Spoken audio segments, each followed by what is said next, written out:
Assalamualaikum warahmatullahi wabarakatuh.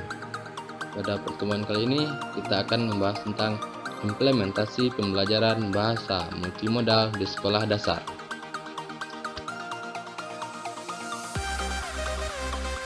Yang dibuat oleh kelompok 1 dengan anggota Diki Febrian dengan NIM A1D118158, Buntan Pereza dengan NIM A1D118162, Noviana Efrina dengan NIM A1D118166, Ida Sofiatul Hidayah dengan NIM A1D118168, M Zainuzat dengan NIM A1D118173, dan Dini Rizkia Fitri dengan NIM A1D118176 yang diampu oleh Bapak Dosen Dr. Eko Puntarto, MPD MKom Eng.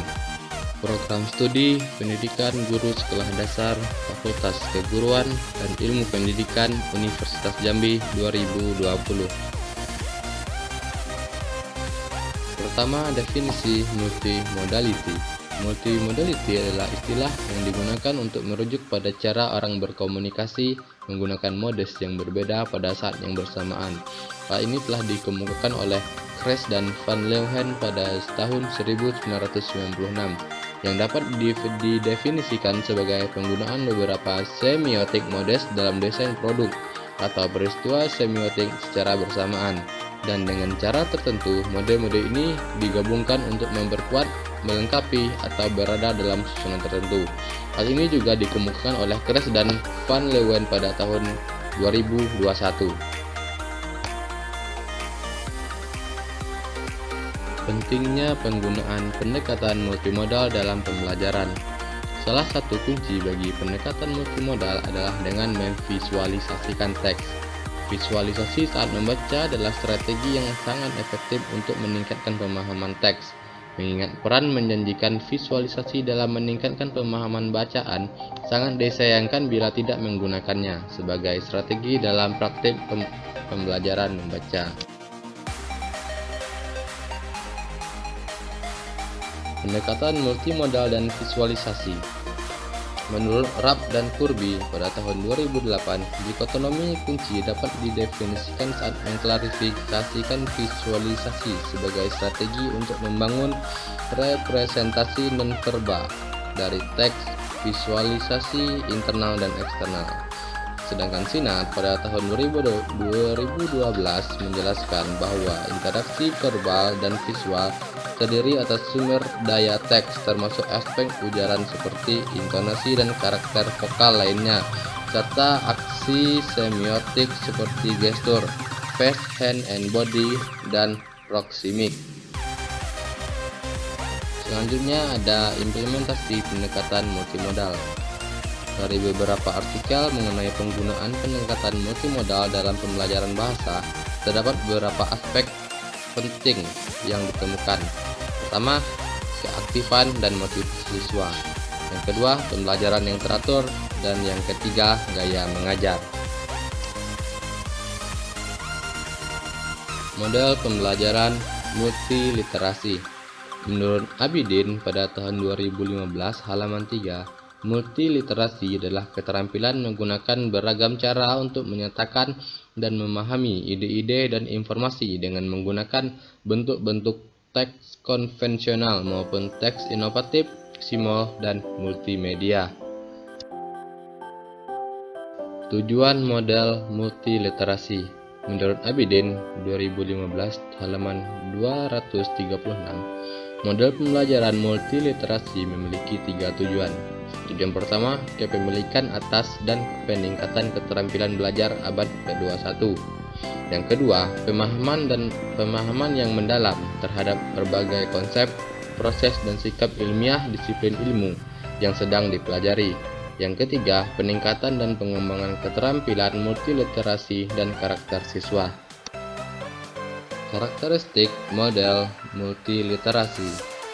Ogle et al. Dalam Abidin 2015 halaman 108 mengemukakan beberapa karakteristik model multiliterasi yang terbagi atas 7 model karakteristik. Selanjutnya ada sintaks model multiliterasi investigasi.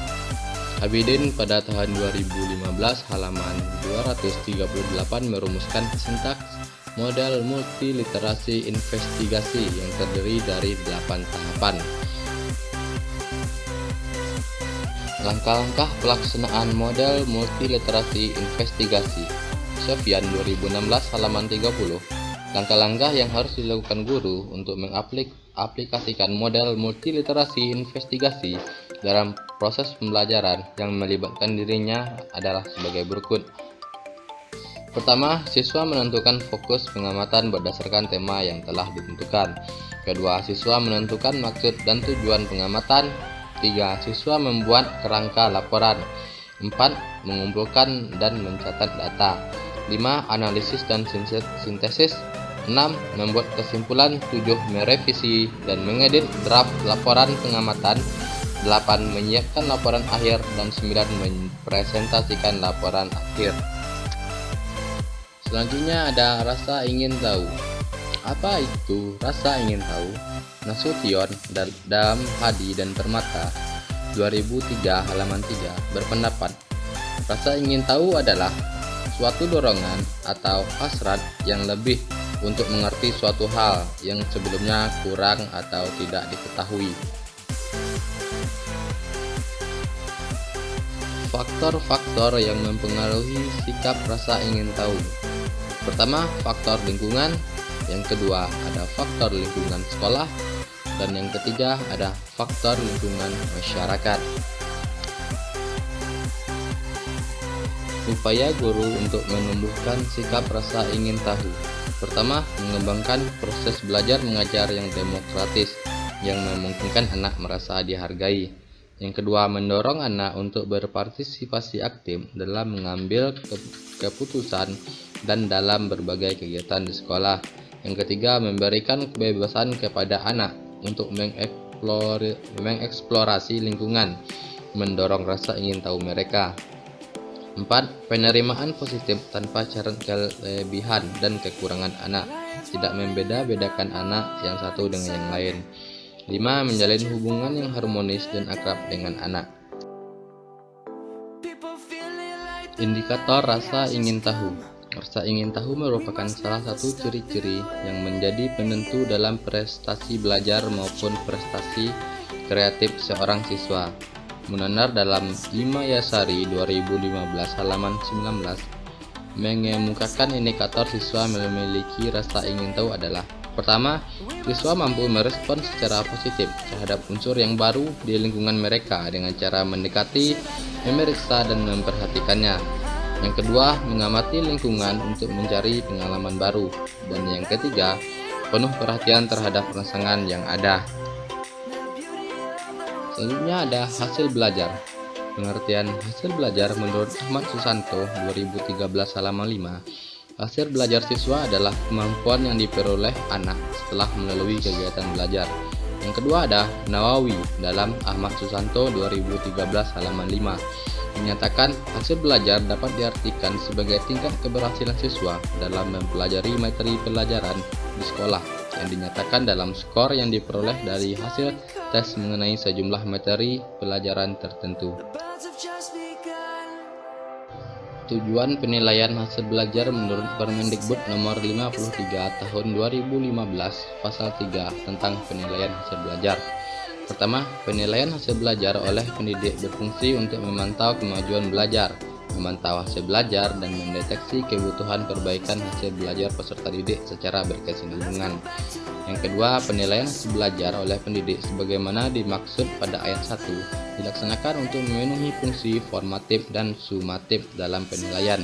Yang ketiga, penilaian hasil belajar oleh pendidik memiliki tujuan untuk mengetahui tingkat penguasaan kompetensi, menetapkan ketuntasan penguasaan kompetensi, menetapkan program perbaikan atau pengayaan berdasarkan tingkat penguasaan kompetensi, dan memperbaiki proses pembelajaran.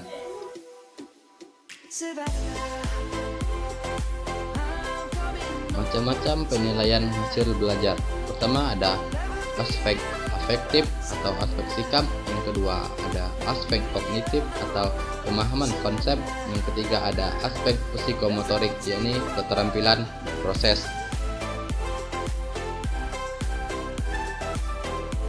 Jenis-jenis penilaian hasil belajar. Sudana 2017 halaman 5 membagi jenis penilaian hasil belajar menjadi 5. Pertama ada penilaian formatif, yang kedua ada penilaian sumatif, yang ketiga ada penilaian diagnostik, yang keempat ada penilaian selektif, dan yang kelima ada penilaian penempatan. Penilaian hasil belajar di sekolah dasar. Penilaian hasil belajar peserta didik pada jenjang pendidikan sekolah dasar dan pendidikan menengah didasarkan pada prinsip-prinsip dalam Permendikbud nomor 53 tahun 2015 pasal 4 sebagai berikut. Pertama, sahih, 2 objektif, 3 adil, 4 terpadu, 5 terbuka, 6 menyeluruh dan berkesinambungan, 7 sistematis, 8 beracuan kriteria, dan 9 akuntabel. Penentuan kriteria ketuntasan minimal atau KKM. KKM menurut Bintek Departemen Pendidikan Nasional tahun 2009 halaman 3 ditetapkan oleh sekolah pada awal tahun pelajaran dengan memperhatikan indeks kemampuan rata-rata peserta didik, kompleksitas mengidentifikasi indikator sebagai penanda tercapainya kompetensi dasar, kemampuan daya pendukung atau berorientasi pada sumber belajar. Faktor-faktor yang mempengaruhi hasil belajar. Pertama ada faktor internal dan yang kedua ada faktor eksternal. Asumsi dan hipotesis penelitian. 1. Asumsi penelitian. Guru dianggap memiliki kemampuan dan keterampilan untuk melaksanakan model multiliterasi investigasi. Maksudnya ada sarana dan prasarana pembelajaran dengan model multiliterasi investigasi dianggap memadai. Kurikulum yang digunakan saat memerlukan penelitian dianggap konstan. Dan yang terakhir, hipotesis penelitian, yakni dugaan sementara. Terima kasih atas perhatiannya dan terima kasih telah menonton. Mohon maaf jika terdapat kesalahan dan semoga video ini bermanfaat bagi teman-teman semuanya. Sampai jumpa di lain waktu. Saya tutup. Assalamualaikum warahmatullahi wabarakatuh.